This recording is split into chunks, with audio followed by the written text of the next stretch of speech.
what we're going to work on today, something I looked for on YouTube, found 0 hits on YouTube. And that's a first for me with woodworking projects. 0 hits on this. Not particular item, but the joinery that I'm going to use. Search the joinery in Google Images. I found a handful of results and really only one that met the criteria of what I had pictured.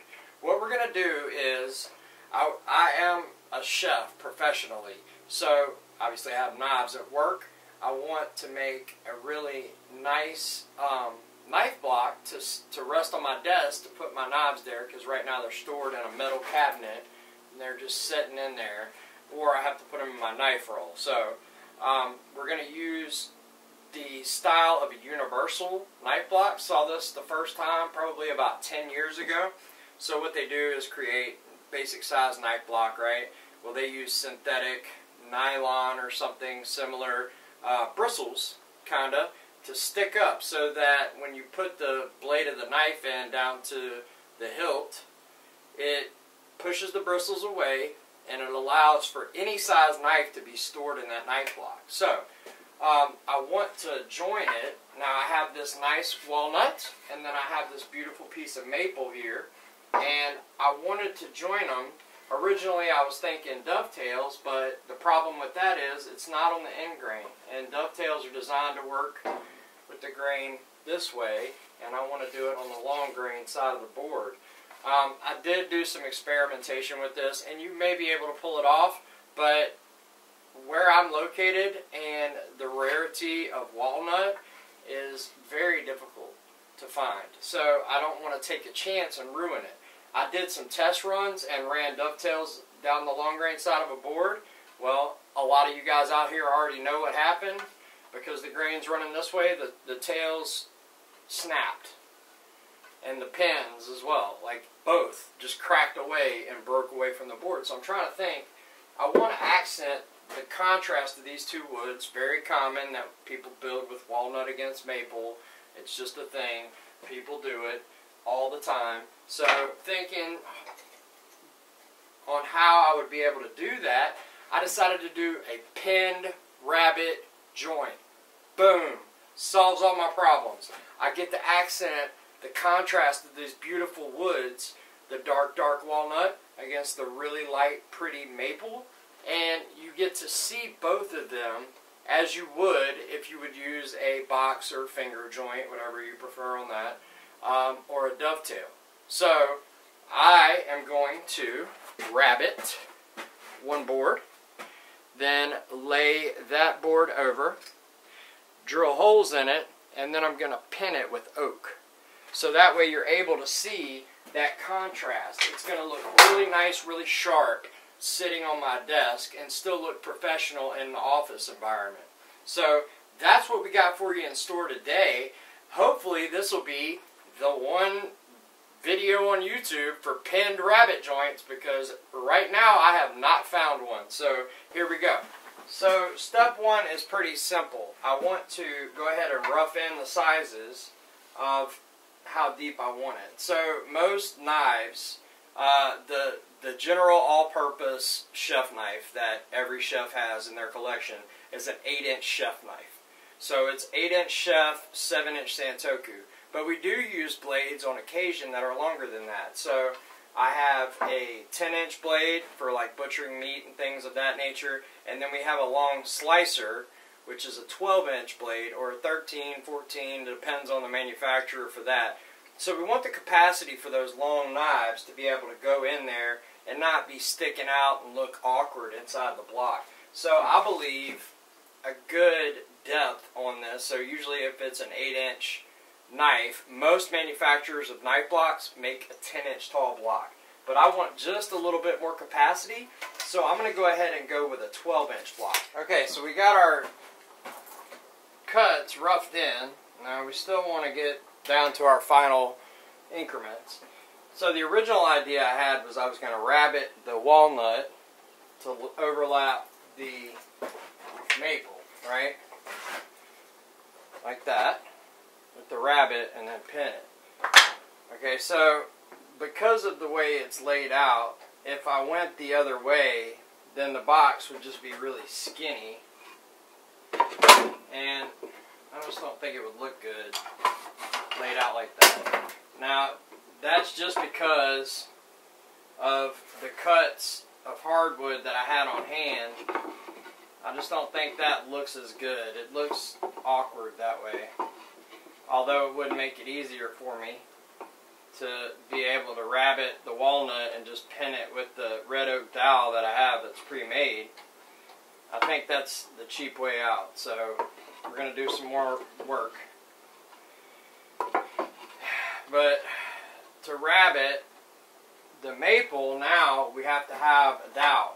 So I dug through my scrap stock because I really don't want to waste this one little piece of walnut I have. I dug through my scrap stock and found this is actually red oak, even though it doesn't really have the characteristics of red oak. It's out of a big pile I got, and a lot of the wood had spalted and started to turn on me. So this is not the heartwood, obviously. It's missing that traditional red oak characteristic, but it's a little bit darker. So I'm going to use this to cut down and make the dowels to pin inside of my maple. This is also a piece of red oak. So now the next thing I have to consider is my bottom. So since we're using rabbets to join this, I figure keep that motif flowing and just keep going with the rabbet. So I'm going to have to, obviously this isn't wide enough to cover the base. We got 5 inches on that, and it's roughed in on the edges, so I'm definitely going to have to square that board. But we can get right at 8 inches here to cover the space. So I'm going to need to cut this spot of red oak down, and that gives us cool three kind of cool woods that we can use in this one piece. So I'm going to take a length, rough, about the size I need, cut the same length, and then join a panel out of those two pieces. Alright, so the width of the piece of maple is right at 8.5 inches. So we're going to give this board 9.5 inches just to have a little extra wiggle room. And because I'm going to have to joint this into a panel, I want to go ahead and get working on this so this has time to allow the glue to dry.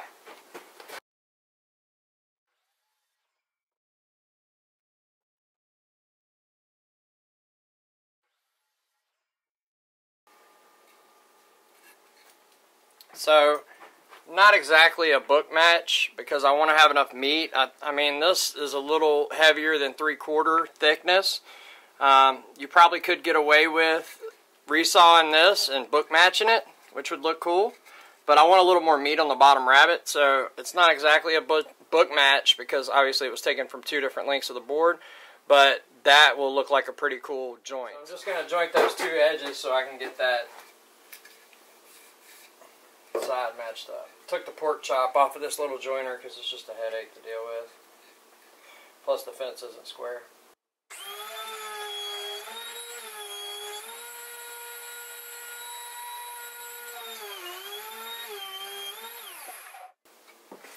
It's just amazing what a couple passes on the joiner do. Take that really big gap out of there. And since this panel is so thin, I'm probably going to plane the whole thing before I finish working it. But a couple little passes on the joiner real quick, and we have an almost seamless gap. That's pretty cool. Alright, so now we're going to get a better cut than we did off the miter saw if we cross cut the final dimensions of the project out on the table saw. So I've set my depth of cut. Now this cut doesn't really matter how deep, just so long as all of the pieces that you're working with are the same size at the end. So that's what we're going for. Set our blade just a hair higher than our material, and we'll get started.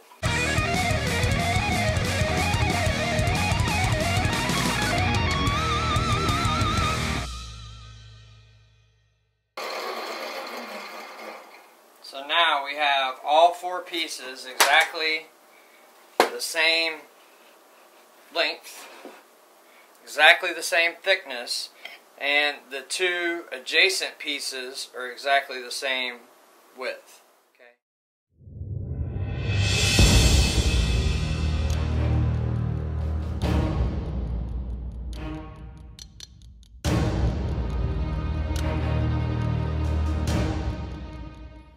So you notice when I take that cut, I have my hand on the push pad and my other hand is way up here. If anything were to happen and this thing kicks out, this push pad's what's going to grab that blade, not my hand. So here's our test fit of what our end cut looks like. You're going to have some rough edges because you take 2 passes, but that's alright. We can get in there and clean that up with a little chisel. No big deal. So either way, you go back and clean the shoulder of that Rabbet up.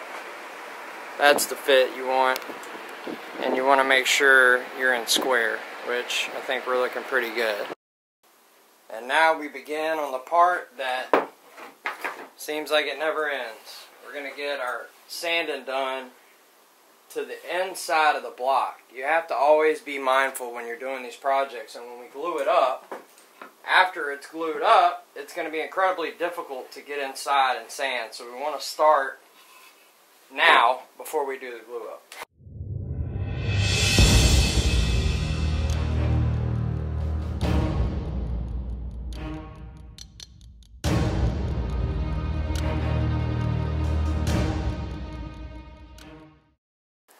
So now we just rough it in, do a little dry fit. Everything looks good, and I'm still getting that same effect that I would, that I was going for with the dovetail, but you know, on the long grain, kind of hard to do that. But you can still see the contrast of the wood along the edge, and that's really the ultimate goal for me in this build, was to be able to see from the edge both types of wood and let them be accented properly. So it's going to look really nice when those pins are in this side. So we don't want a whole lot of squeeze out going on here because this is going to be able to be seen in the finished product. So I want to get, you know, a good amount of glue, but we don't want an incredible amount of squeeze out in this glue up.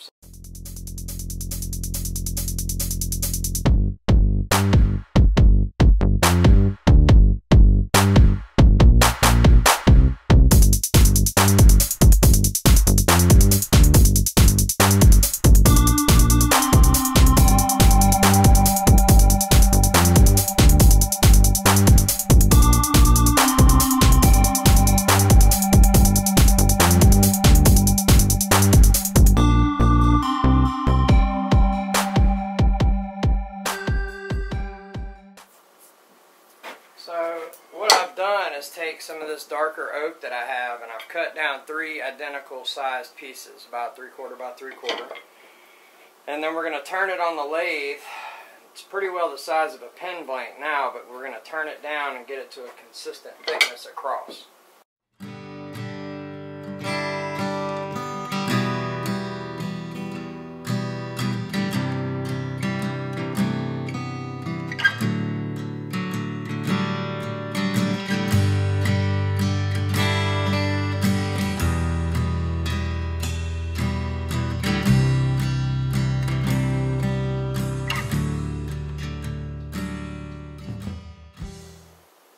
So now that everything's rounded off, I've set my calipers to 3/8 of an inch.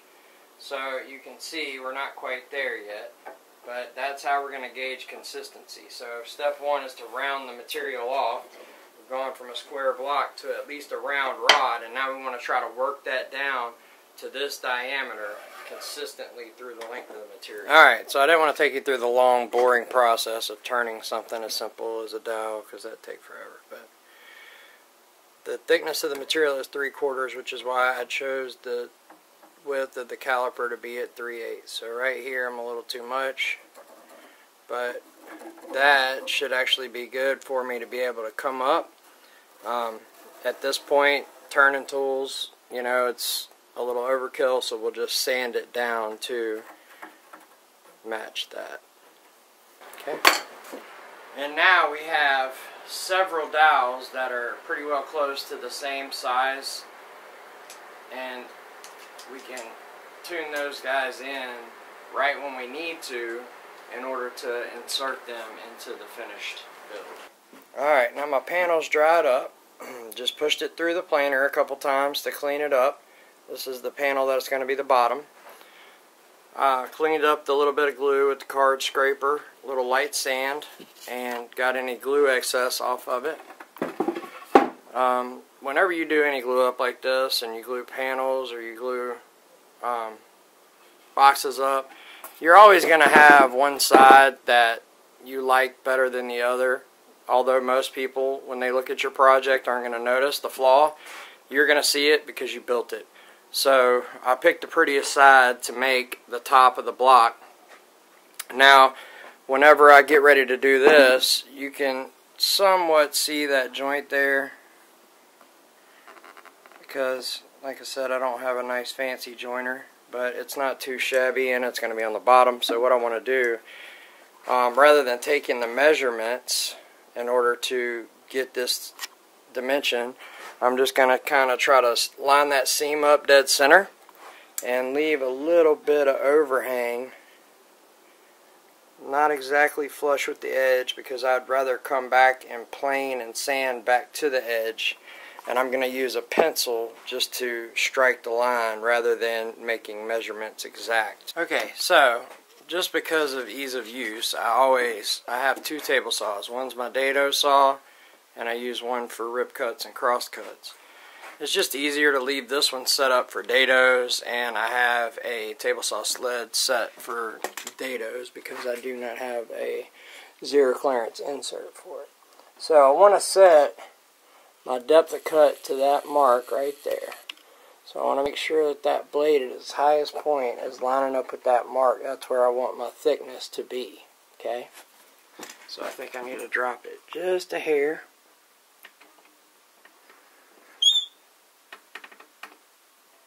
Okay, so I think that's where we want it. So now, basically all I have to do is set the cut up, because the run in this is exactly what the size of that dado stack is, which matches the thickness of the sidewalls of my box. Okay, so this is a 3/4 inch run. That kerf out of there is 3/4 of an inch, so I'll just set the edge of this board to the edge of the kerf and run it on all four sides. So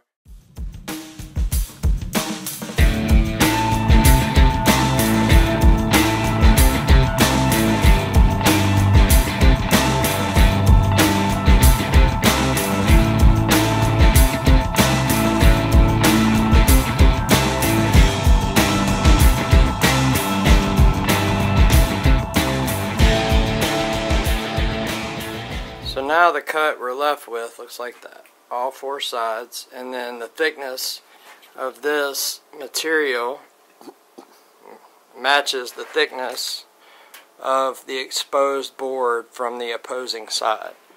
So now this should just fit snugly right into this space. Alright guys, so since this particular project is not going to have any sort of finish on it other than butcher block oil, I went ahead and taped my joint, because that leftover glue looks real nasty on projects that don't have much finish.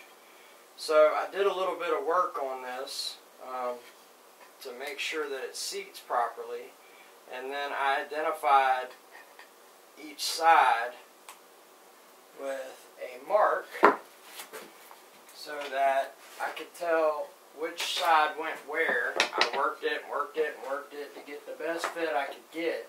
If I had a small router plane in order to get the very inside edge of this Rabbet, it would probably fit a little cleaner, but I worked with what I had and I got it as close as I possibly could. So now we want to go ahead and get the glue in there and give this time to dry overnight.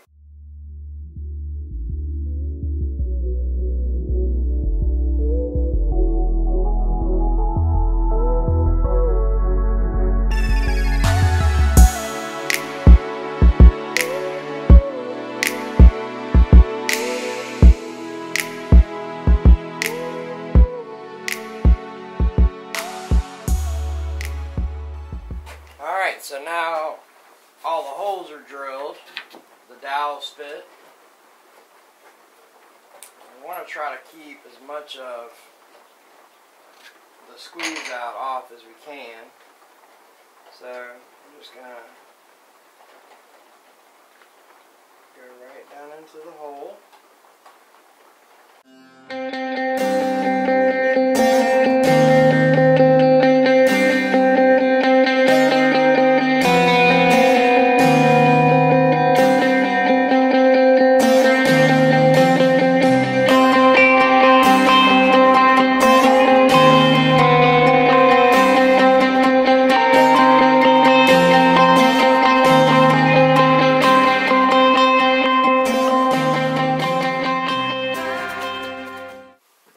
So now, because we left that a little proud of the surface, all we want to do is take the flush trim saw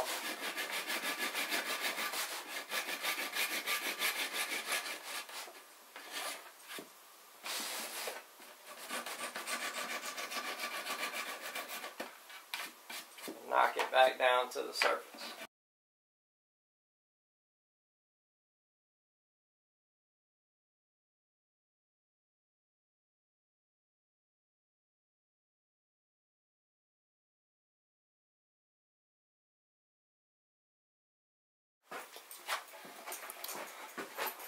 Now you can see the accent and the opposing color from side to side. So now that we have it sanded smooth, the final part of the build is to go ahead and put the pieces that are going to hold the knives in here. So I went to our local Walmart. I bought a pack of these 100-pack 12-inch skewers. I built mine 12 inches because I do have some very large chef knives. This is actually one unique project where I get to intermingle my work and my hobby. I need something to hold my big knives at work. I love this design rather than having a dedicated space for each knife because I have a bunch of different knives at work. And your sharpening steel and whatever you may have. So inside of this build, because I do have quite a bit larger block than most people probably would have, I have about 2,000 of these skewers, so about 20 packs, and each pack is like 97 cents, so about 20 bucks worth of skewers in there. But the easiest way to get these guys in there is just to lay it over on its side and then stack a pack at a time. I think I can fit one more pack and it'll hold really well. Okay, and then once you stand it up, there's enough pressure whenever you insert a blade, it pushes the skewers out and displaces the space of whatever blade you have.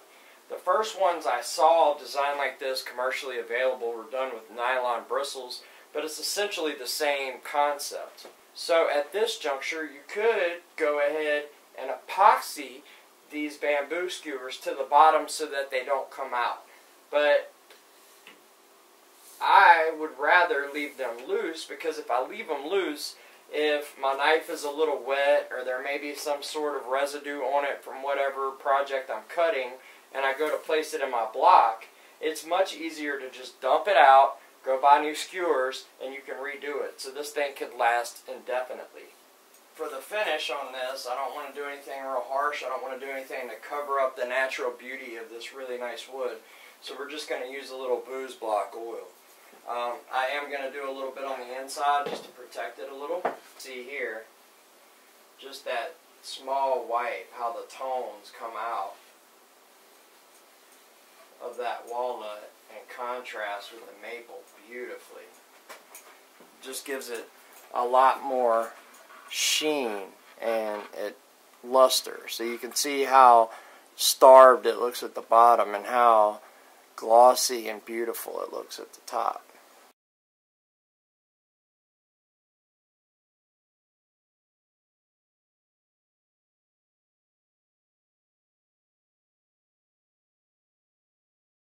So let's really get in there and see the drastic difference. The black and the walnut is really standing out, And that lovely grain pattern in the maple just pops. Makes it so much more bright and vibrant.